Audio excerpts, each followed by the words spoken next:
જય શ્રી કૃષ્ણ મિત્રો, આપ સૌ મિત્રોનું મારી ચેનલમાં હાર્દિક સ્વાગત છે. મિત્રો, પવિત્ર પુરુષોત્તમ માસ ચાલી રહ્યો છે. પુરુષોત્તમ માસમાં અધ્યાય 24નું મહાત્મ્ય આજની વિડીયોમાં આપણે સાંભળશું. મિત્રો, અધ્યાય 23માં આપ સૌએ સાંભળ્યું કે અગસ્ત્ય મુનિ સૌભાગ્ય નગરીના રાજા ચિત્રબાહુને તેના પૂર્વજન્મની કથા કહી રહ્યા છે. હવે આગળની અધ્યાયમાં આપણે દીપદાનનો મહિમા વિશે આગળ સાંભળશું. તો ચાલો સાંભળીએ. ચિત્રબાહુ નામક રાજા પૂર્વજન્મમાં એક મણિગ્રીવ નામનો શૂદ્ર હતો. તે ખૂબ નાસ્તિક હતો.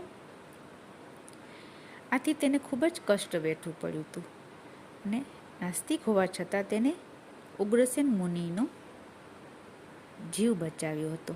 આથી ઉગ્રસેન મુનિએ તેને પ્રસન્ન થઈને કંઈક માંગવા કહ્યું હતું. ત્યારે મણિગ્રીવ પોતાની આપવીતી ઉગ્રસેન મુનિને કહી સંભળાવે છે. હવે આગળની કથા સાંભળશું. મણિગ્રીવ બોલ્યો, હે મુનિરાજ, હવે અમને સુખ શાંતિ મળે, અમારું દુઃખ દારિદ્ર્યનો નાશ થાય એવી અમારા પર કૃપા કરો. ત્યારે ઉગ્રસેન મુનિએ કહ્યું, હે અભાગી શૂદ્ર, તે મારી જીવનની રક્ષા કરી છે, તેથી હું ખૂબ પ્રસન્ન થયો છું. તને તીર્થાટન કર્યા વગર કે કોઈ અનુષ્ઠાન કર્યા વગર પણ પુણ્ય ફળ મળે એવો એક માર્ગ બતાવું છું. તો ધ્યાનથી તું સાંભળ. હવે પછી જે ત્રીજો માસ આવશે તે અધિક માસ એટલે કે પુરુષોત્તમ માસ આવશે. અધિક માસમાં અલ્પ પ્રયાસનું પણ ખૂબ મોટું પુણ્યફળ મળે છે. તેથી જ તેને પુરુષોત્તમ માસ ગણાય છે. આ પવિત્ર પુરુષોત્તમ માસમાં તું દરરોજ ઘીનો દીવો કરજે. જો તારી પાસે ઘી ન હોય તો તેલનો દીવો કરજે. તેલ પણ ન મળે તો ઈંગોળિયાના તેલનો દીવો કરજે.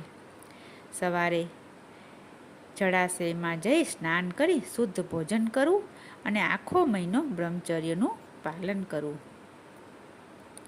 આટલું સમજાવ્યા પછી આગળ ઉગ્રસેન મુનિ કહે છે, હે વત્સ, આ પ્રમાણે દીપદાન કરવાથી ધન, ધાન્ય અને પશુમાં વૃદ્ધિ થાય છે. દીપદાન કરવાથી વાંજળી સ્ત્રીનું વાંજ્યા મેળું ટળી જાય છે.